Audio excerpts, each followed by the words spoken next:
Well, good morning, everyone. I'm Carol Beatty. I'm the Secretary of the Maryland Department of Disabilities, and it is so wonderful to be here in person this year for the 31st anniversary of the Americans with Disabilities Act, commonly known as the ADA. Thank you all for joining us here today. Let me acknowledge, first of all, that we have many secretaries here in the room. First of all, I will be introducing the governor just in a moment, so he gets his own special introduction. But I thank you, my colleagues, for being here and being here for this celebration. And along with that, we want to thank the governor for inviting us to his reception area for recognizing the importance of the ADA, which is a landmark piece of civil rights legislation, and acknowledging the work that still needs to be done to provide access and equality for Marylanders with disabilities. Earlier this month, the governor announced the new state disabilities plan, which is our guide to creating change in our state.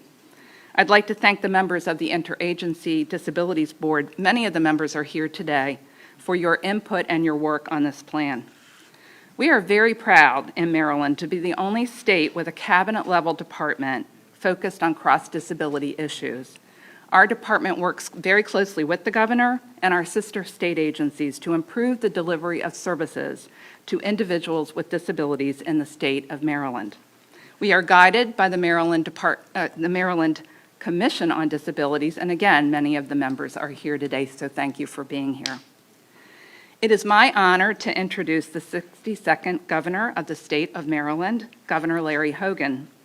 He is recognized both statewide and nationally as a strong, independent leader who consistently delivers results and achieves common sense, bipartisan solutions. The disability community in Maryland has benefited greatly from Governor Hogan's support and strong leadership, both before and during the COVID pandemic. And we are grateful that he always attends to the diverse needs of the citizens of the state that he governs.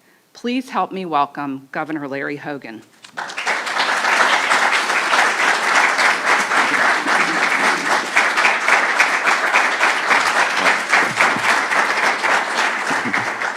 Well, good morning, everyone. Thank you very much. Thank you so much, Madam Secretary. It's great to have all of you here with us in our historic State House. Secretary Beatty, thank you not only for that kind introduction and for welcoming everybody here to the State House, but hasn't she been an amazing Secretary of the Department of Disabilities?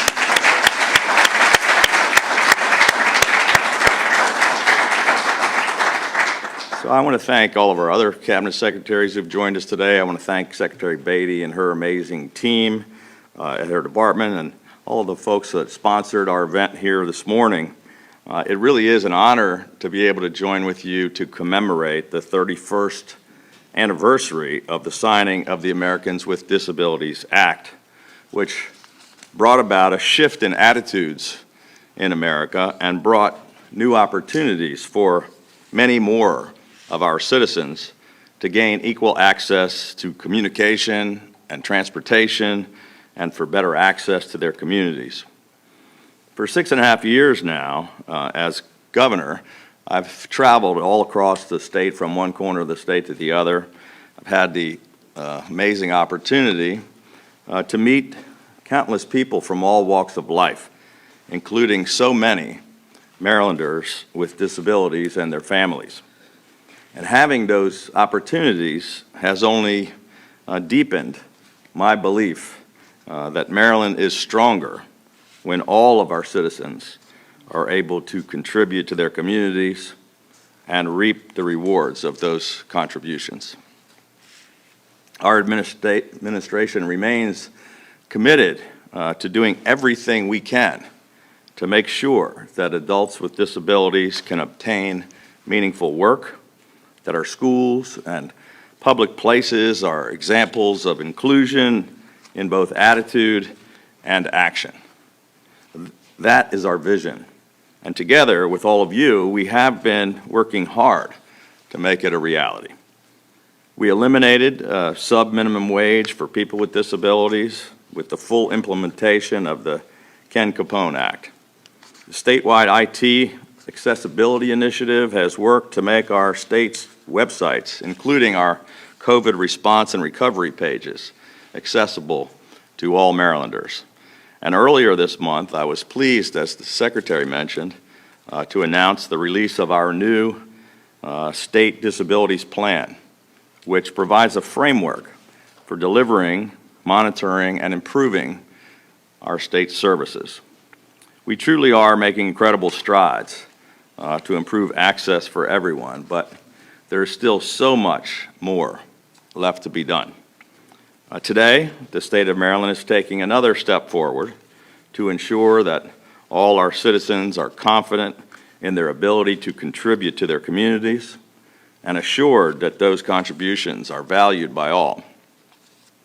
In just a moment, I will be signing an executive order making every July Disability Culture and Achievements Month in the state of Maryland.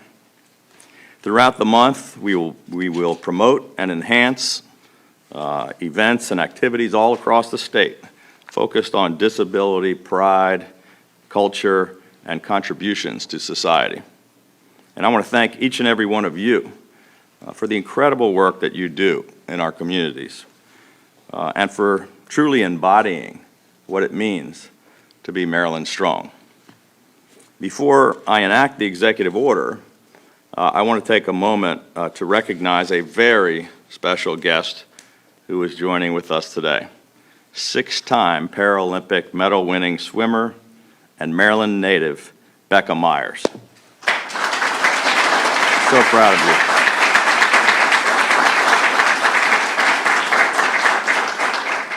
you. Becca won a silver and a bronze medal for competing in the 2012 London Games, 3 gold medals and a silver medal in the 2016 Paralympic Games in Rio de Janeiro.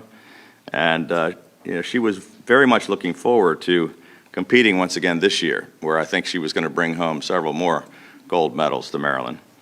But tragically, last week, she was forced to make a very difficult decision to withdraw from the 2021 Tokyo Games. When her request to bring her personal care assistant was denied, I was one of many who immediately called on the United States Olympic and Paralympic Committee to reverse that decision. Becca deserved to be able to compete, and while we're all so disappointed for her, I got the chance to tell her just a moment before this started that I'm unbelievably proud of her for having the courage to speak up and to speak out about this injustice. Aren't you proud of her?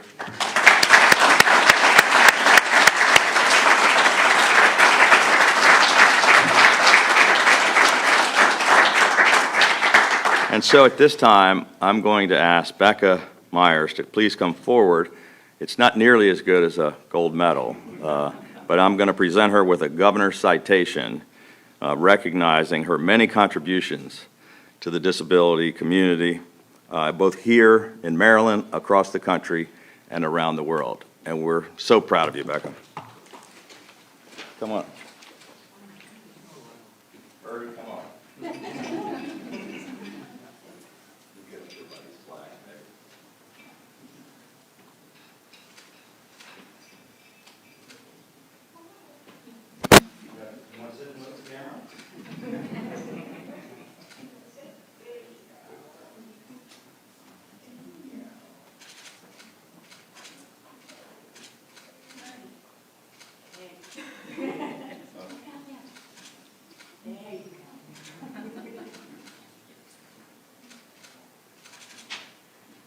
So let me just take a moment to read this.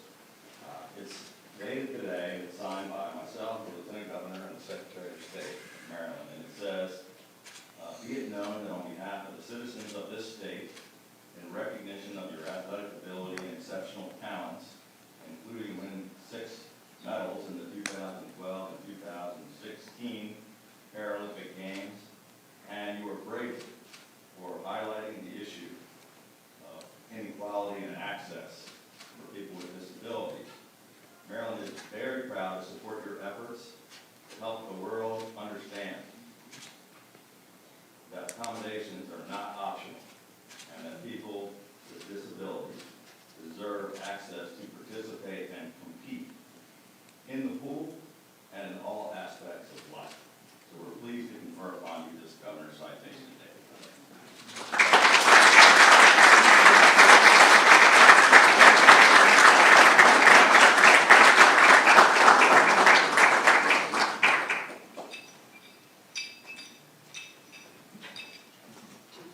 I would have been really proud of those gold medals, but I could not be any more proud of her. Just an amazing young woman. Thank you so much for being here with us today. Now I'd like to ask, maybe a surprise to her, I don't know, Secretary Beatty, to please come forward so I can present her with a proclamation officially recognizing July 26, 2021 as a day of observance of the progress made in the 31 years since the passing of the Americans with Disabilities Act, and to thank her for all her amazing work. Let's come over here. Flags. You have to give me some instructions here.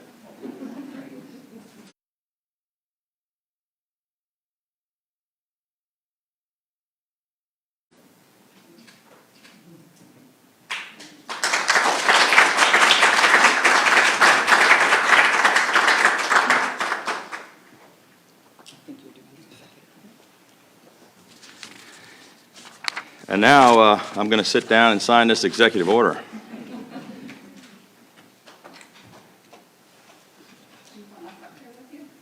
Yes, please. Please, let's get some. Nobody wants to see me sitting here. We'll look over your shoulder.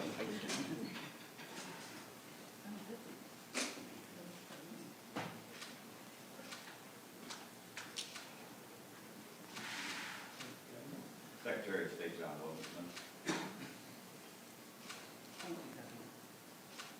Thank you. There we have it.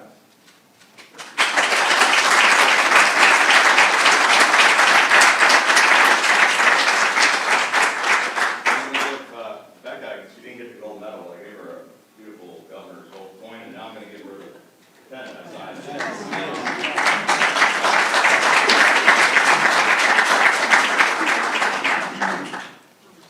Thank you, Governor. That is so exciting, all of it. Becca, thank you for being here. Thank you for recognizing her talent as well as her bravery. And thank you for the executive order. We will do some really cool things with that. So thanks so much. I'd like to ask Catherine Breen to please come up. We are pleased to have Catherine today. She's the policy manager representing the Governor's Office for Deaf and Hard of Hearing. And thank you, Catherine, for joining us.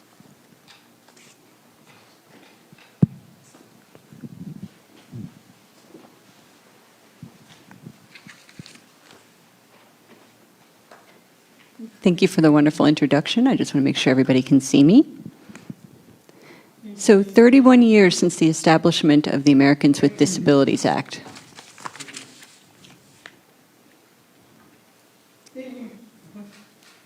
So really, it's been almost 50 years since the enforcement of policies related to the deaf and hard of hearing, starting with the Rehab Act of '73, followed up by the Individuals with Disabilities Education Act, the Video Communication Accessibility Act, and now the Americans with Disabilities Act, all of which have a tremendous impact on the deaf and hard of hearing community. It has been 20 years since the establishment of the Governor's Office of the Deaf and Hard of Hearing community, which took place in May of that year. We are the only state that has an office that reports directly to the governor on issues related to the deaf and hard of hearing constituents of the state of Maryland. In addition to that, the legislation passed a bill recognizing the need for that, which is how that office came to be. Now, the Governor's Office of the Deaf and Hard of Hearing works with the principles of the Americans with Disabilities Act to ensure accessibility for deaf and hard of hearing constituents in the state of Maryland. For example, encouraging the promotion of the deaf ecosystem, making sure that deaf and hard of hearing entrepreneurs have the same abilities as anyone else within the state of Maryland. In addition to that, we are working on things like an interpreter bill to address issues related to interpreters. We also have certified deaf interpreters like the one you just saw up here, providing more accessibility to deaf and hard of hearing constituents. And I'm pleased to report that research recently found that Maryland was one of the top states in the nation in terms of providing accessibility to COVID-related policies, programs, and matters. So we want to recognize the work of this administration as well as the director of the Governor's Office of the Deaf and Hard of Hearing, Kelby Brick, who unfortunately couldn't be here today.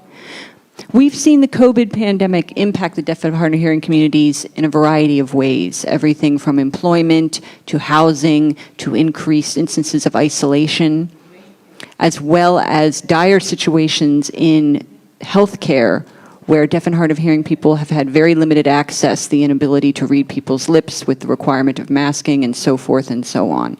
We are very hopeful that now as we reach the end of this pandemic, we will see disparities in healthcare as related to disabilities improve.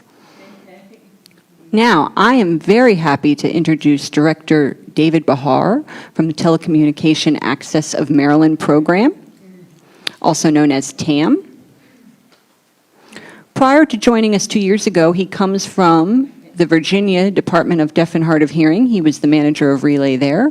Previous to that, he has a wealth of experience in legislative matters. He was critical in the establishment of the 21st Century Communication and Video Accessibility Act that I previously mentioned. So without further ado, Director Bahar.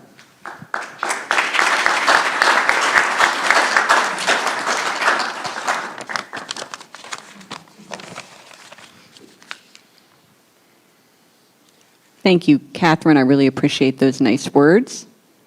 Thank you, Governor. Thank you, Secretary Beatty. It's a pleasure to be here with all of you this morning. So 31 years after the signing of the Americans with Disabilities Act, there are still people in the state of Maryland who remember a time when the telephone itself was novel technology. However, it was completely inaccessible to those deaf and hard of hearing constituents in the state of Maryland. Unlike other options and ways of communicating where they had the ability to find other avenues, the telephone did not allow for that and created a significant barrier to a variety of different aspects of life. This was a way of communication that took over day-to-day living and became really a significant, substantial barrier to things like employment, learning, commerce, the ability to simply catch up with family and friends, and also the ability to access emergency services, as well as many others. 160 years after the phone was invented, ADA was codified into law. That really put us leaps and bounds ahead of where we were. It created 24/7 telecommunication relay service and access. The ability to connect through an operator who would serve as the ears and voice of the caller on the line. That autonomy and empowerment had huge results for the deaf and hard of hearing community, really transformational. Now, of course, it was limited by the technologies of the time. The first TTY only worked at 45 words per minute, if you can imagine trying to communicate that way. We are fortunate that relay services have kept up with the times. Part of the ADA mandate was the regulation by the FCC, the Federal Communication Commission, that, quote, encouraged not only the use of existing technology, but also did not want to impede the development of any new technology, which means that current relay services can be used on things like your smartphones, other mobile devices, or on your laptop at home. Now, if you compare that to 31 years ago, relay technologies, which were extremely costly at that time, even by today's standards. Now you have off-the-shelf technologies that you can access very easily at any electronics store at a reasonable cost. Telecommunications Access of Maryland has also changed with the current times. We are providing more specialized services now for Maryland constituents who have difficulty using a standard telephone. Our most recent services are relay conference captioning, known as RCC. This was developed and launched, ironically, the same time that the pandemic hit in March of 2020. And we've seen exponential growth of that service because, of course, it came online at the same time people started to utilize teleconferencing for their everyday work and personal activities. To close, Maryland is proud to be leading the other states in the acquiring of real-time text, or RTT, another relay service, which is a digital replacement for the antiquated TTY technology. If you compare it to those previous 45 words a minute that was only unidirectional or could only go from one speaker at a time, users now have the opportunity to interact and text with an operator while still providing audio and doing it in real time. It is backwards compatible with previous TTY technology, and it is fully written into the NG 911 standards that we currently have. We are working with our colleagues at the Department of Disability to share information about these exciting new technologies to ensure that real-time text and 911 accessibility through real-time text are available and come on board at the same time.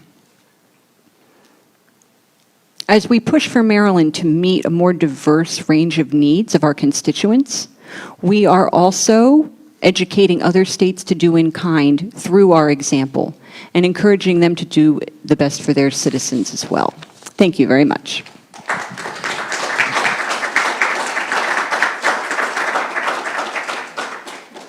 Thank you, David.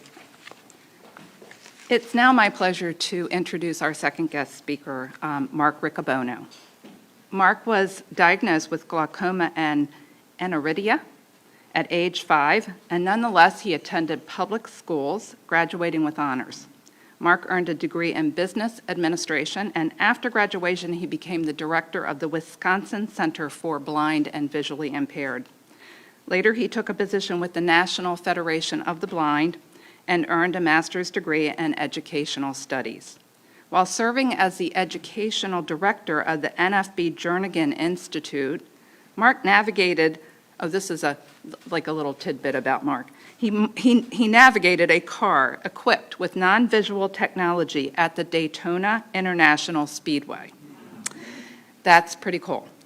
At its 2014 convention, the NFB elected Mark as its president, and he has been reelected by the membership ever since.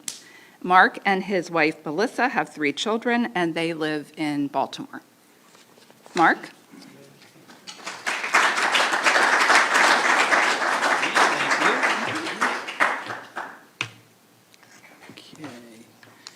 Thank you very much, Madam Secretary, for that introduction, and it is truly a pleasure to be here.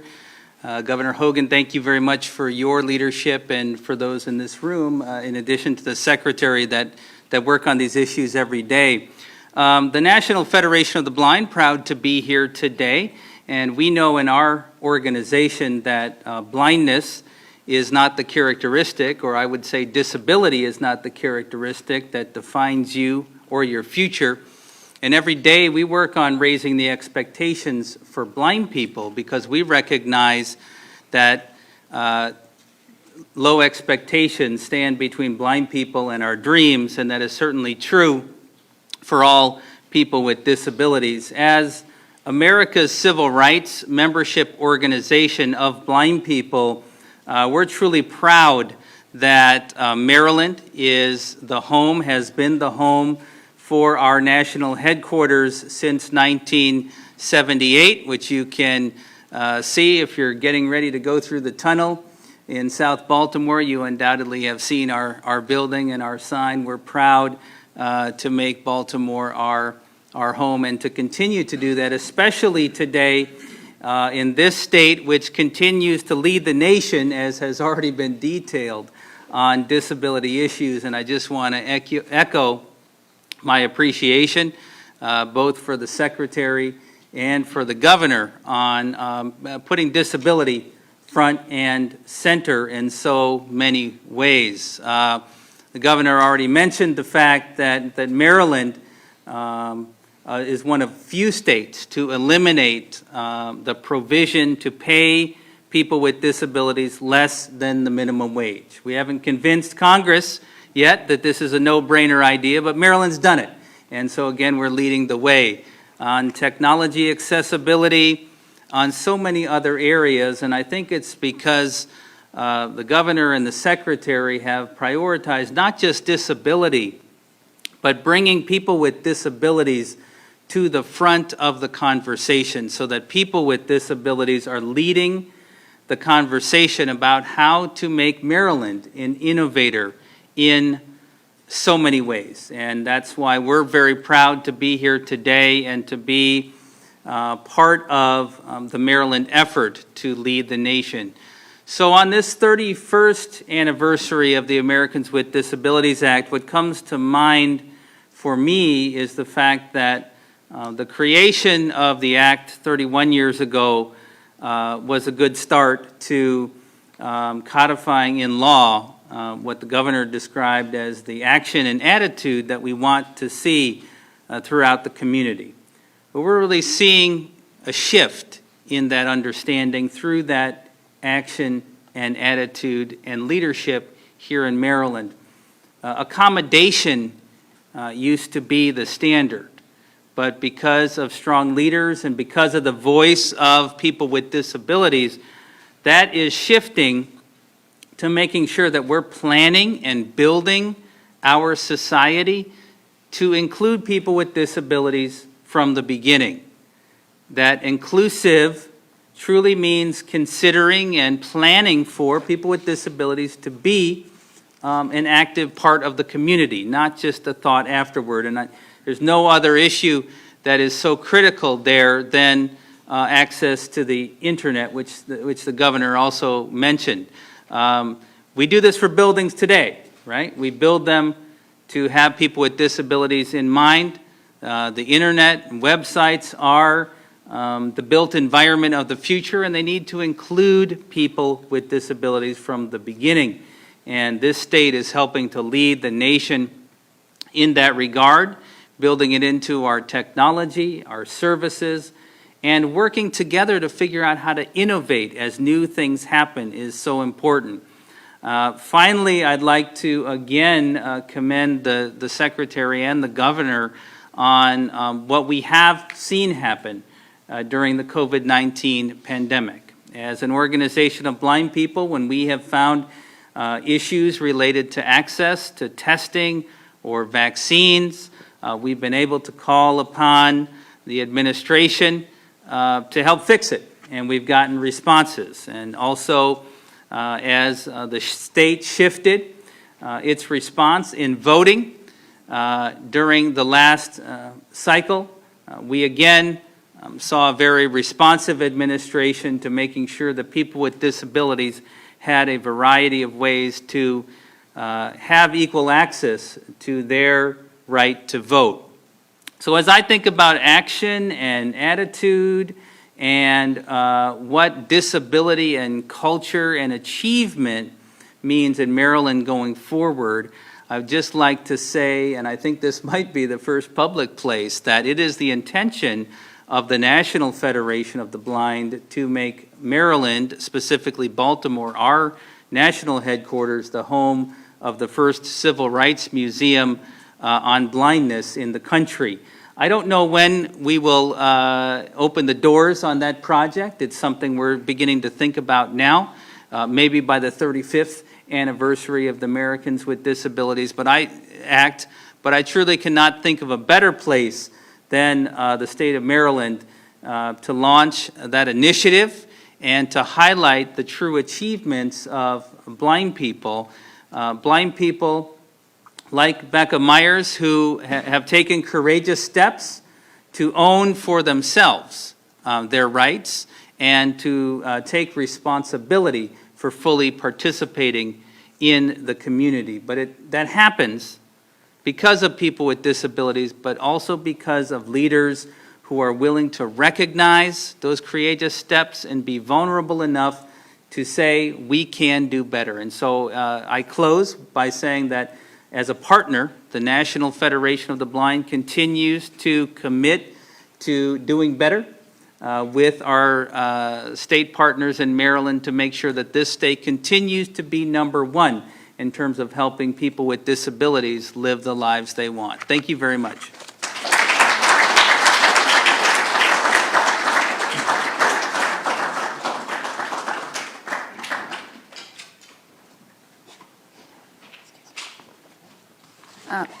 So please, let's do one more round of applause for our speakers today.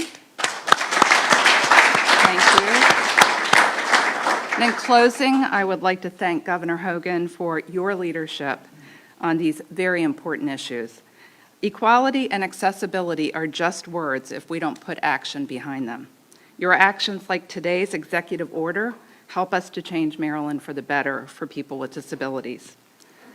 So, as we adjourn, I'd like to ask each of you to commit yourselves to making Maryland more accessible. In the bags that you'll be receiving, we've included some tips to help make your communication, Word documents, emails, social media, more accessible. So please take a bag and take a look at some of the information that's included. And thank you and have a wonderful day.